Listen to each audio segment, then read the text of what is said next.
चलिए आज के इस वीडियो में हम लोग क्लास 12th के लिए बायोलॉजी यानी जीव विज्ञान का most important VVI objective question को लेकर के आए हैं, जो कि आपके एग्जाम के लिए काफ़ी इंपॉर्टेंट है। आपको एग्जाम में क्वेश्चन इससे ज़्यादा इससे बाहर नहीं आएगा, क्वेश्चन यहीं से आता है। आप लोग बस वीडियो को पूरा देखेंगे। आज का आप लोगों का पहला क्वेश्चन आता है, इंटोमोफिली जो नामक परागण है वह किसके द्वारा होता है। इंटोमोफिली जो नामक परागण होता है वह किसके द्वारा होता है। ये क्वेश्चन आपके एग्जाम में बहुत बार रिपीट कर चुका है। आप लोगों से सिर्फ एक ही रिक्वेस्ट है, किसी भी क्वेश्चन का आंसर पता होता है तो अपने आंसर को कमेंट बॉक्स में देते हुए चलेंगे, इससे आप लोगों को क्वेश्चन भी जल्दी से याद हो जाएगा। इंटोमोफिली नामक परागण किसके द्वारा होता है, तो ये होता है कीड़े के द्वारा। किसके द्वारा होता है, तो कीड़ा के द्वारा होता है। सही आंसर ऑप्शन नंबर डी है। काफ़ी इंपॉर्टेंट क्वेश्चन है, ध्यान में रखेंगे। अगला क्वेश्चन आता है, काजीरंगा राष्ट्रीय उद्यान किसके लिए विख्यात है। काजीरंगा जो राष्ट्रीय उद्यान है वो किसके लिए विख्यात है, तो ये विख्यात है किसके लिए, तो गेंडा के लिए। किसके लिए विख्यात है, तो गेंडा के लिए विख्यात है। यानी कि काजीरंगा जो राष्ट्रीय उद्यान है किसके लिए विख्यात है, तो गेंडा के लिए विख्यात है। अगला क्वेश्चन आता है 3 नंबर, निम्नलिखित में बाह्य स्थानीय संरक्षण का उदाहरण कौन है। बाह्य स्थानीय संरक्षण का उदाहरण बताना है, तो उदाहरण कौन है, तो देखिए ऑप्शन नंबर ए है पवित्र उपवन, बी है राष्ट्रीय उद्यान, सी है बीज बैंक और डी है इनमें से सभी। लेकिन बाह्य स्थानीय संरक्षण का उदाहरण बताना है तो सही आंसर हो जाएगा ऑप्शन नंबर सी बीज बैंक। देखिए बीज बैंक जो है ये बाह्य स्थानीय संरक्षण का उदाहरण है। सही आंसर क्या हो जाएगा, तो ऑप्शन नंबर सी हो जाएगा।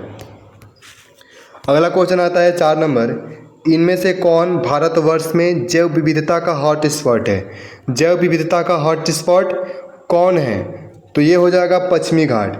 ये पश्चिमी घाट जो है ये भारत में जैव विविधता का हॉट स्पॉट है। ये इंपॉर्टेंट क्वेश्चन भी आपके एग्जाम के लिए है। सही आंसर है ऑप्शन नंबर सी पश्चिमी घाट। ध्यान में रखेंगे, इंपॉर्टेंट क्वेश्चन है। क्वेश्चन याद नहीं होता है तो वीडियो को रिपीट करेंगे ताकि क्वेश्चन याद हो जाए। रेड डाटा बुक में सम्मिलित है, यानी कि रेड डाटा बुक में क्या क्या सम्मिलित है, तो देखिए विलुप्त हो रहे हैं पौधों की सूची, ऑप्शन नंबर ए है, बिल्कुल ये भी सही हो जाएगा। ऑप्शन नंबर बी है दुर्लभ हो रहे हैं पौधों की सूची, ये भी है। ऑप्शन नंबर सी है आपत्तिग्रस्त प्राणियों की सूची, तो ये भी है। तो ये जो तीनों हैं ये तीनों रेड डाटा बुक में सम्मिलित हैं। तो सही आंसर क्या मारेंगे, तो ऑप्शन नंबर डी दिया हुआ है इनमें से सभी, तो ऑप्शन नंबर डी सही आंसर हो जाएगा। अगला क्वेश्चन आता है 6 नंबर, इनमें कौन अंडप्रजक प्राणी है। अंडप्रजक प्राणी है ये बताना है। ये क्वेश्चन ऐसा क्वेश्चन आपके एग्जाम में आएगा, ऐसा क्वेश्चन हमेशा एग्जाम में आता है, ये आप लोग ध्यान में रखेंगे। तो अंडप्रजक प्राणी बताना है, तो देखिए मुर्गी भी अंडा देता है, सांप भी अंडा देता है, मगरमच्छ भी अंडा देता है। यानी कि तीनों जो है तीनों अंडा देते हैं। तो सही आंसर हो जाएगा ऑप्शन डी इनमें से सभी। ये तीनों जो है अंडा देने वाले हैं, तो अंडप्रजक प्राणी में आ जाएंगे तीनों। काफ़ी इंपॉर्टेंट है, एग्जाम में आता है। इससे बाहर क्वेश्चन आपके एग्जाम में एक भी नहीं आएगा। 7 नंबर क्वेश्चन आता है, भारत की वैश्विक जातीय विविधता का प्रतिशत है। प्रतिशत बताना है, भारत की वैश्विक जो जातीय विविधता है उनका प्रतिशत बताना है। तो प्रतिशत कितना है, तो लगभग 8.1% हो जाएगा। सही आंसर हो जाएगा option number A. 8 number question है, निम्नलिखित में कौन संकटग्रस्त स्पीसीज है। संकटग्रस्त स्पीसीज बताना है कौन है, तो कौन हो जाएगा। काफ़ी इंपॉर्टेंट क्वेश्चन है। संकटग्रस्त बताना है तो ये जो निफेंथिस है, ऑप्शन नंबर सी जो निफेंथिस है ये संकटग्रस्त स्पीसीज है। काफ़ी इंपॉर्टेंट क्वेश्चन है, ये क्वेश्चन एग्जाम में आ सकता है क्योंकि क्वेश्चन जो है इसके पहले एग्जाम में आया हुआ है।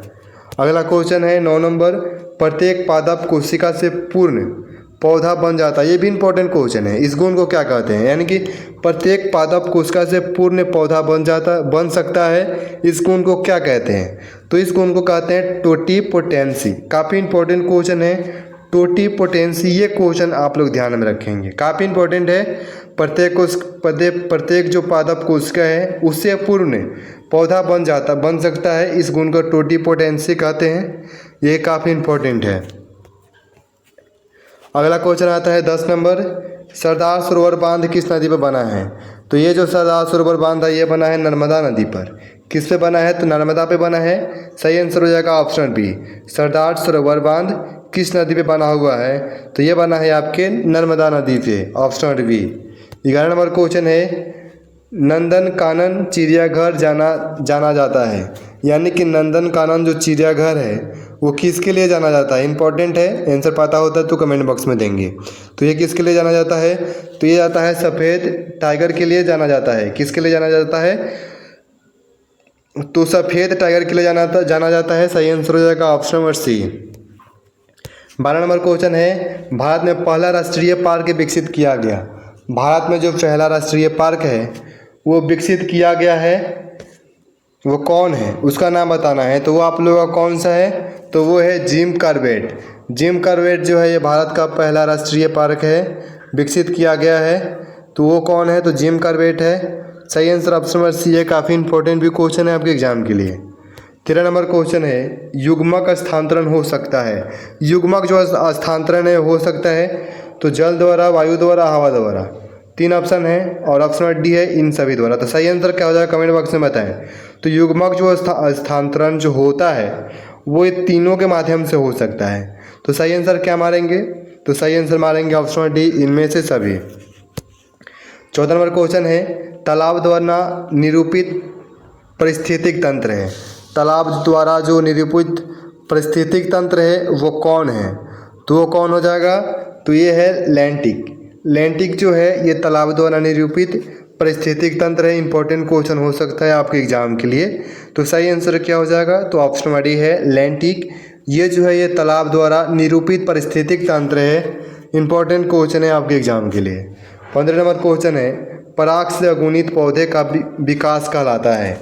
यानी कि पराग से जब अगुणित पौधे का विकास होता है तो उसको क्या कहते हैं?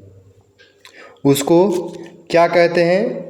तो उसको कहते हैं सोमैटिक हाइब्रिडाइजेशन। सोमैटिक हाइब्रिडाइजेशन जो है इसको कहा जाता है। सही आंसर है ऑप्शन नंबर डी। ध्यान देंगे, क्वेश्चन इंपॉर्टेंट है आपके एग्जाम के लिए। 16 नंबर क्वेश्चन है, बाघ उपभोक्ता है। बाघ जो है उपभोक्ता है किस श्रेणी का? प्रथम श्रेणी, द्वितीय श्रेणी, तृतीय श्रेणी या ऑप्शन है ये तीनों में से कोई एक आंसर सही है। कमेंट करके जल्दी से बताएं। तो बाघ जो है उपभोक्ता है किस श्रेणी का? तो ये है द्वितीय श्रेणी का। किस श्रेणी का उपभोक्ता है? तो द्वितीय श्रेणी का उपभोक्ता है। यहाँ से क्वेश्चन आपके एग्जाम में आएगा। 17 नंबर क्वेश्चन है, पारिस्थितिकी तंत्र में ऊर्जा का प्रवाह आहार श्रृंखलागत होता है। पारिस्थितिक तंत्र में जो ऊर्जा का प्रवाह है वो आहार श्रृंखलागत होता है। एक दिशीय, द्विदिशीय, बहुदिशीय या निर्दिशीय। ये क्वेश्चन भी इंपॉर्टेंट है, एग्जाम में आता है। काफ़ी इंपॉर्टेंट क्वेश्चन है, एग्जाम में बहुत बार रिपीट करा हुआ यह क्वेश्चन है। आंसर पता होगा आप लोगों को, काफ़ी इंपॉर्टेंट है। पारिस्थितिक तंत्र में ऊर्जा का प्रवाह जो होता है वो आहार श्रृंखलागत होता है। तो वो होता है एक दिशीय। सही आंसर क्या हो जाएगा? ऑप्शन नंबर ए, एक दिशीय। 18 नंबर क्वेश्चन, इनमें कौन केवल एक बार अपने जीवन काल में पुष्प पैदा करता है? ये भी क्वेश्चन एग्जाम में आया हुआ है। एक बार जीवन काल में अपने पुष्प को पैदा करता है, पता है? कमेंट करें। तो ये कौन है? तो ये है बांस। देखिए बांस जो होता है ना ये अपने जीवन काल में सिर्फ एक बार ही पुष्प को पैदा करता है। तो सही आंसर हो जाएगा ऑप्शन नंबर ए दिया हुआ है बांस, और ये बिल्कुल सही आंसर है। 19 नंबर क्वेश्चन है, कमल में परागन होता है। ये इंपॉर्टेंट है। कमल में परागन किसके द्वारा होता है? ऑप्शन दिया है जल द्वारा, वायु द्वारा, कीट द्वारा या इनमें सभी द्वारा। तो किसी की एक द्वारा ही कमल में परागन होता है। तो किसके द्वारा होता है? हाँ जल्दी बताएं, किसके द्वारा होता है? तो ये होता है जल द्वारा। देखिए कमल में जो परागन होता है वो किसके द्वारा होता है? तो जल द्वारा होगा। सही आंसर हो जाएगा option number A. 20 number question है, पादपों में सर्वाधिक पाया जाने वाला तत्व है। पादपों में जो सर्वाधिक पाए जाने वाले तत्व होते हैं वो कौन कौन होते हैं? नाइट्रोजन है, मैग्नीशियम है, आयरन है या कार्बन है। तो कौन होता है? जल्दी से कमेंट करके बताएंगे। पादपों में सर्वाधिक पाए जाने वाला तत्व है तो कौन होता है? वो होता है कार्बन। यानी कि सर्वाधिक जो पाए जाने वाले तत्व होते हैं वो होते हैं कार्बन। सही आंसर हो जाएगा ऑप्शन नंबर डी। काफ़ी इंपॉर्टेंट क्वेश्चन है। 21 नंबर क्वेश्चन आता है, सल्फर का सबसे बड़ा संग्राहक है। सल्फर का सबसे बड़ा जो संग्राहक है वो कौन है? कौन है संग्राहक सबसे बड़ा? तो वो है चट्टाने। देखिए चट्टाने जो होती है ये सल्फर का सबसे बड़ा संग्राहक होता है। तो सही आंसर हो जाएगा ऑप्शन बी, चट्टाने। सही आंसर हो जाएगा ऑप्शन बी। जिन्होंने सही आंसर बी दिया वो बिल्कुल सही आंसर है। 22 नंबर क्वेश्चन है, वायुमंडलीय आर्द्रता को किससे मापा जाता है? वायुमंडलीय आर्द्रता को किससे मापा जाता है? तो ये मापा जाता है आपके किससे? तो हाइग्रोमीटर से।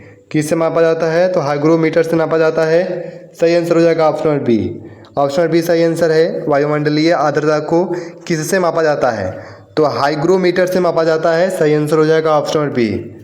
23 नंबर क्वेश्चन है, समुद्र तल पर रहने वाले जंतु कहलाते हैं, यानी कि जो जंतु समुद्र तल पर रहते हैं उनको क्या कहा जाता है?